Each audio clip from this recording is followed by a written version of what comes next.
This is Enrique Tarrio, the leader of the Proud Boys, being arrested in his underwear. No joke. Oh, I love it to death, dude. He just got sentenced to 22 years. 22 years in prison for his role in the January 6th attack. Along with his second in command is Lieutenant Joe Biggs. I think Joe Biggs got 17 years in prison to Tarrio's 22. This is not Enrique Tarrio's first run-in with the law, though, FYI, and we're going to talk about that one, too. But first, let me just show you who the guy is. I want to kind of humanize him and give you an idea of what he believes. Bottom right here, Deanna Lorraine on InfoWars. This is early October 2020, so it's before the 2020 election, a month before voting happened, okay? And Deanna Lorraine was running for Congress at the time, I think. I could be wrong on that. Don't quote me. And she also worked for InfoWars. She was an InfoWars correspondent at this time, right? And we've got Enrique Tarrio on here as her guest. Listen to this. A month before voting, 2020. Wouldn't you say that that's really the premise of the Proud Boys? It's not, it's not a white supremacist group. It's not a violent group. It's like, it's really kind of an innocent men's fraternity that has chapters all over the nation. With that. Wow, what a way to frame it. No, let me tell you what the Proud Boys really are. It's kind of like Donald Trump's brown shirts. If you know the history of World War II, you'll know that Hitler had a group of people who he treated as kind of his own private police force or his own private army, basically, who would show up and bust things up. I mean, we've seen the same type of behavior from Scientology, right? People that they don't like. They'll show up and they'll pour bleach in your lawn to get your grass to die. They'll bust your car windows open. They'll plant listening devices in your home and that type of deal. Break the law flagrantly. But who's going to stop them, Especially in a Trump administration who's friendly to this type of thing. And they disproportionately target minority communities. Because they know that minority communities, by and large, are not going to vote for Donald Trump. So they look for opportunities to hurt minority groups as much as possible. That being said, they do have members of minority groups as, members of the Proud Boys. If they're willing to hurt their own communities, then they're welcome to join. Now, she described it as just a basic, peaceful fraternity. I gave you a real idea of what it was. Listen to his description. Protecting people from protesters as a side goal. We're started as a words joke. In your mouth, though. Look, he's wearing a hat that says "The War Boys." The War Boys.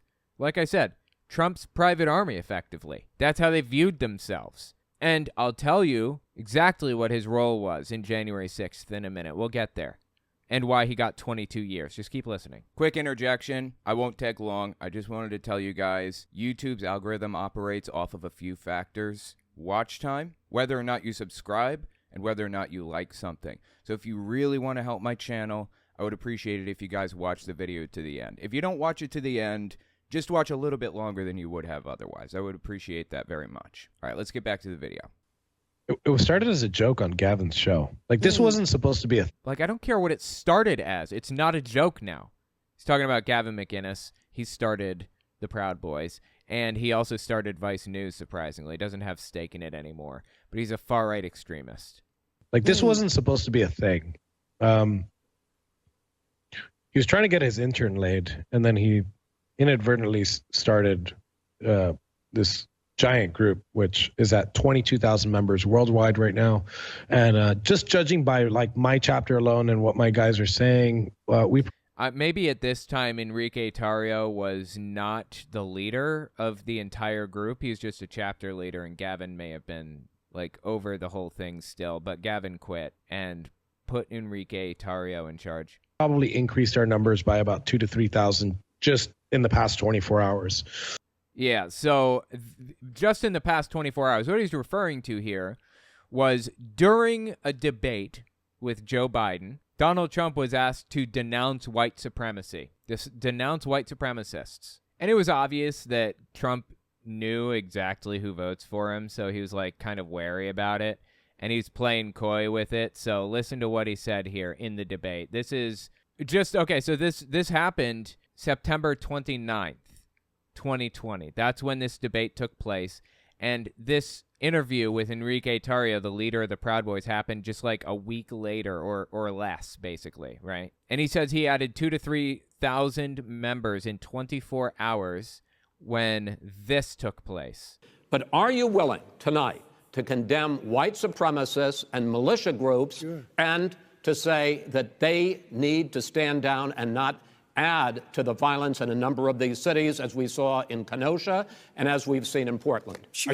Yeah, so the Proud Boys were provocateurs. They were instigators. This is an objective fact that you can look up if you would like. Or, you know what? I made the claim. Let's look it up. I will show you the evidence. Those Black Lives Matter rallies where the right claimed that they were burning cities down. No, they weren't. These cities are still here. Everything is fine. I live in Manhattan. New York City was not burned down by anybody. It's not a hellhole. It's not like a mess. I don't worry about walking down the street at night. My kid rides the subway to school, there and back every day. The subway is a fine tool for anybody. It's not a big deal. Okay, my kid is 14. Been riding it that way since she was 12 or 13. I don't remember how old she was when she first did it. But the point is, all of the places that they claimed Black Lives Matter burned down didn't burn down. They were fine. But there were right-wing provocateurs within the Proud Boys actually attempting to incite violence and burn buildings down. Like I said, I made the claim. Let me provide the evidence. Okay, we got two articles, one from ABC News. I covered this recently. Man who helped ignite George Floyd riots identified as white supremacist. Masked, umbrella-wielding man accused of helping incite riots and looting in the aftermath of George Floyd's police-involved death has been identified as a member of a white supremacist group that aimed to stir racial tensions amid largely peaceful Black Lives Matter protests, according to police. This is just one example. AP finds most arrested in protests aren't leftist radicals. This is AP News. Trustworthy sources, both of them, in my opinion. President Donald Trump portrays the hundreds of people arrested nationwide in protests against racial injustice as violent urban left-wing radicals, but an Associated Press review of thousands of pages of court documents tells a different story. This is produced on October 20th, 2020. That's when that article was written. The ABC News article was written July 29th, 2020. So this is right around the time that the George Floyd protests were taking place. Very few of those charged appear to be affiliated with highly organized extremist groups, and many are young suburban adults from the very neighborhoods Trump vows to protect from the violence in his re-election push to win support from the suburbs. Like Kyle Rittenhouse, basically. People showed up, the Proud Boys, Trump's private army. The Proud Boys show up to these peaceful protests and they instigate violence. There are examples of white supremacists intentionally lighting buildings on fire and claiming it was Black Lives Matter protesters. So the cities are not burned down. The few instances of buildings being burned down largely point back at white supremacists trying to instigate racial tensions. And the Black Lives Matter protesters were largely peaceful. All that being said, with those things in mind, I condemn any violence. I condemn any looting, any attacks of any sort. I condemn any violence. It's that simple. So what does Trump have to say about it? He's asked to condemn the right-wing supremacists, right? As we've seen in Portland. Sure, Are you I'm prepared willing to do specifically that, do it? Well, go ahead, sir. I would say almost everything I see is from the left wing. Well, I don't know what you're seeing, good sir, but you are incorrect. It was right-wing extremists largely, or actually what appeared to be, according to AP News, it appeared to be like white suburban people who just wanted to show up and instigate violence. It was Proud Boys and stuff. That's who it was at these events that were largely being arrested. Not from the right wing. So what are you saying? I'm willing to do anything. I want to see peace. Then do it, sir. Say it. Do it. Say it. Yeah, say it. Like, why is he bouncing around? Just tell us. All you have to say is, I condemn violence. I condemn right-wing extremism of any sort. That's simple. Guess what? You know what? I'm asking Trump to do it. I'll do it. I condemn any left-wing extremism or violence of any sort. See how easy? That's all you have to do. Say it. Do it, as Biden said. I love that line from Biden. You hear him in the background? I'm willing to do anything. I want to see Well, peace. then do it, sir. Say it. Do it. Say it. I love that, dude. Biden is in there. That is so funny. Do you want to call him? What do you want to call him? Give me a name. Give me a White name. supremacists Who and would right you like me to condemn? White supremacists and right Proud militia. Boys, stand back and stand by. But I'll tell you what. Well, okay, that's not a condemnation. That's an order. Stand back and stand by, which became the Proud Boys' slogan moving forward and added 2,000 to 3,000 members to their group in 24 hours' time. That's what Enrique Tarrio was talking about in this clip. So let's talk about the Proud Boys' role in the January 6th attack. There were a number of different groups, not just the Proud Boys, but there were the Three Percenters and the Oath Keepers.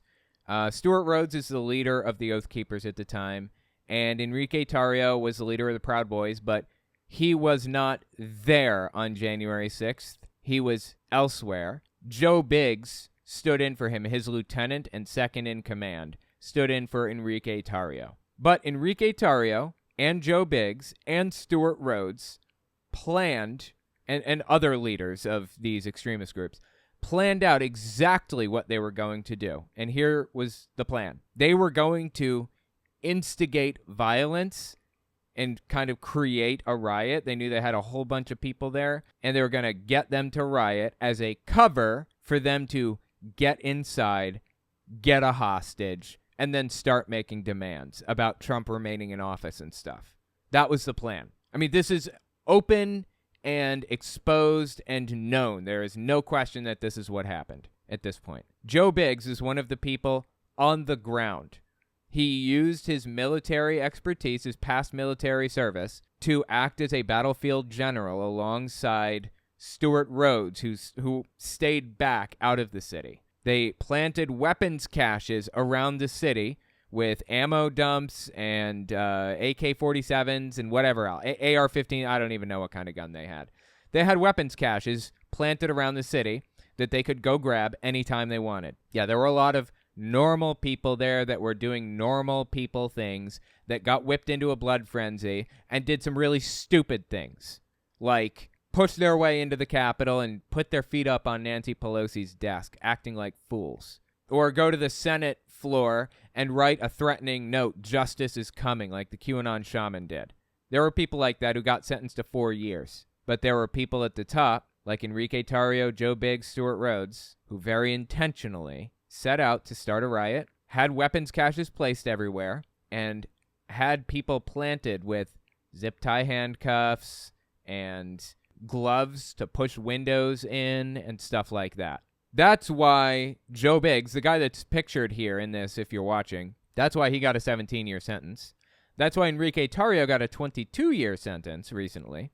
And that's why Stuart Rhodes got, I think, a 17-year sentence. Oh, he got an 18-year sentence, apparently. Stuart Rhodes did, the leader of the Oath Keepers. Anyway, listen to this report. I think that, this is ABC News. Check out what they had to say here. August 31st, 2023 is when this report came out. Next tonight, a former leader of the far-right extremist group, the Proud Boys, sentenced to 17 years in prison for his actions on January 6th. Joseph Biggs, a military veteran, tearful today, pleading for leniency before receiving one of the longest sentences so far. Yeah, I mean, I could understand wanting leniency when you planned an insurrection against the U.S. government. This is not a riot got out of hand. I mean, that happened, but that was because he wanted it to happen. So far. Here's ABC's Martha Raddatz. Tonight, despite tearful pleas in court, former Proud Boys Lieutenant Joseph Biggs now sentenced to 17 years for what the judge called his role in a national disgrace, the second longest sentence imposed in the more than 1,100 criminal cases resulting from the January 6th attack on the U.S. Capitol. Biggs, an Army veteran, was convicted of seditious conspiracy for plotting the riot with other leaders of the far-right group. You catch that? Plotting the riot. He was convicted of seditious conspiracy for plotting the riot with other members of the group, Enrique Tarrio, Stuart Rhodes, and others. So we just stormed the Capitol. This video of Biggs on January 6th was shown during his trial. Wow, isn't it interesting that suddenly these guys don't care about masks at all? They're totally 100% A-okay with masks now. Weird, huh? All we heard from these people for, what, God, we're still hearing it for years now, is how masks are hurting people. They're evil, and you can't tell child trafficking, all that other garbage about masks. And look at this. He seems to be perfectly okay with them now. Huh? Were we lied to by these people? During his trial, as well as this selfie from inside the Senate chamber. Another shot of him wearing a mask. Wow. He didn't mind masks, apparently. Prosecutors said Biggs had been an influential proponent of the group's shift towards political violence after Donald Trump lost the election. Ultimately, prosecutors argued he was party to the first breach of the Capitol's perimeter, and even after the attack, declared it a warning shot to the government. So he was responsible for breaching, for the first breach on the Capitol. And after the first breach, the riot was in full force. And that was it. The judge saying what happened on January 6th broke our tradition of peacefully transferring power, which is among the most precious things we had as Americans. Yep. Absolutely no excuse for what these people did. None. Zero excuses here. Oh, yeah, this other guy was also sentenced. He was third in command, I think, in the Proud Boys, Enrique Tarrio being number 1, Joe Biggs is 2, and then this guy, Zach something. Another former Proud Boys member, 30-year-old Zach Reel, was sentenced today. Reel, yeah, he had a weird last name. Rheil, I think is how it's spelled. 30-year-old Zach Reel was sentenced today to 15 years in prison for his role in the Capitol riot. He told the court he had lost track of what mattered most and had let politics consume his life. You think? Really? No. Knock me over with a feather. You think that's what happened? That you let politics consume your life? You turned into an extremist because of it? This is the Proud Boys. This is what the Proud Boys are about. This is what they've always been about. These guys are saying they let politics consume their lives now, the people at the very top of the movement, because they're facing down like 2 decades in prison. All these guys, like 17, 18 years, 15 years, 22 years, whatever. But you can bet your bottom dollar that the Proud Boys as an organization has not broken up. It's only strengthened its resolve after seeing their leader martyred by getting a 22-year sentence. The Proud Boys is an extremist group. It is effectively Trump's brown shirts. The former head of the Proud Boys will be sentenced next week. Mary? Okay, former head of the Proud Boys. Yeah, so that was Enrique Tarrio. What's interesting about all of this, though, is that Enrique Tarrio was actually roving around D.C. Before January 6th, I believe, just a few days before, found a Black Lives Matter flag on a church, tore it down, and lit it on fire. That's private property. And he was charged with a crime for stealing private property and damaging. I don't even know what his sentence was, but he was called in to turn himself in September 2021, shortly after, 9 months after Joe Biden was inaugurated, I guess. He was called to turn himself in September 2021 for that charge, and it was a 5-month sentence. So he serves 5 months in prison, right? September to February? September, October, November, December. January, I guess, is when he would have gotten out. January 2022. Check out his entrance here. It's a long and we'll all hang on behind. The guards behind the wall are just like, what are you doing? Hey, I know what you said in front of them, but it's gonna be here for you in 5 months. Amen. Thank you, brother. All right, brother. Appreciate it. They can't kill us all. Hashtag free Biggs, free Joe Biggs, I guess. Hashtag free, what? I can't read that. Free Rufio? I don't know who Rufio is. That's the shirt he's wearing. Oh my God. Appreciate it. Hello. How you doing, sir? Pretty good. All right. Intake? Yes, sir. I'll get it from you from the gate. Oh, okay. All right, sir. All right, y'all can back up now. The monkey show's over. The monkey show's over. He's a human being. It's just stupid. Anyway, so they basically take him in early September, and he got out, I think, January, right? And then just 2 months later, after getting out, January he gets out, and March he's arrested again. I love it, dude. And this time he's arrested in his underwear at his house, and he gets a 22-year sentence. I'm sorry, man. I have no sympathy. You know what? I've never worried about this situation happening to me. Do you know why I've never worried about this before? Because I've never committed seditious conspiracy against the U.S. government. I've never fomented an insurrection in an attempt to halt the peaceful transfer of power between presidents. So, yeah, never something I ever worried about. How about that? You don't want to worry about getting handcuffed in the middle of the night and facing down a 22-year sentence? Don't commit seditious conspiracy. You might not have to. I mean, there are a billion other charges you might have to face down, but seditious conspiracy, you don't commit it, you may not have to face this down. Seriously, it's a joke, man. This guy wants our sympathy. He's not getting it from me. Anyway, let me know what you think about this in the comments. I'm glad to see that these guys were all sentenced adequately, in my opinion. 17, 18 years, 22 years. I like it. I like it. That's good. Protect society from them. We obviously need it. Unfortunately, the Proud Boys as an organization still exist. But yeah, let me know what you think in the comments. St. Louis is alive and kicking despite rumors. I know.